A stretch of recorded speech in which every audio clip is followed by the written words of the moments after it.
ফেসবুকে পেজ খোলার জন্য আমি ফেসবুক লাইটে চলে যাচ্ছি। লাইটে চলে যাওয়ার পর আমরা উপরের দিকে 3 ডটের মতো যে আইকনটা রয়েছে এখানে ক্লিক করব। এখানে ক্লিক করলে এখানে পেজ এরকম একটা লেখা আছে।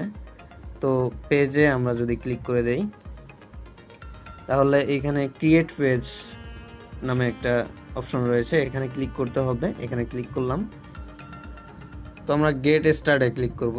গেট স্টার্টে ক্লিক করার পর এখানে পেজ নেম, মানে আমরা যে পেজের নামটা দেব সেই নামটা এখানে দেব। আপনারা আপনাদের পছন্দ মতো নাম দিয়ে দেবেন, তারপর নেক্সট করে দিতে হবে। নেক্সট করে দিলাম। নেক্সট করে দেওয়ার পর এখানে কিছু ক্যাটাগরি দিতে হবে, যে যেরকম ক্যাটাগরির ভিডিও তৈরি করবেন সেই ক্যাটাগরিগুলো এখানে সিলেক্ট করে দিতে পারেন। অ্যাড ক্যাটাগরিতে ক্লিক করলে এখানে বিভিন্ন ক্যাটাগরি দেওয়া থাকবে, আপনারা এগুলো সিলেক্ট করে দিতে পারেন। এখানে 3টাই ক্যাটাগরি দিতে হয়, তো আমি 3টা দিয়ে নেক্সট করে দিলাম। নেক্সট করে দেওয়ার পর নতুন আরেকটা পেজ ওপেন হচ্ছে। এখানে চুজ সিটি এরকম একটা কিছু রয়েছে, তো আমি এখানে একটা নাম দিয়ে দিচ্ছি আমার এলাকার। তো আমি এটাই দিয়ে দিচ্ছি, দিয়ে নেক্সট করে দিলাম। নেক্সট করে দেওয়ার পর এখানে ডান করে দিলে কিন্তু এটা পেজ ক্রিয়েট হবে।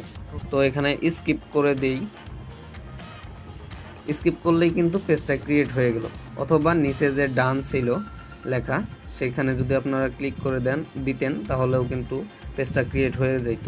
ঠিক আছে, এখানে কিন্তু পেজ আমাদের ক্রিয়েট হয়ে গেছে।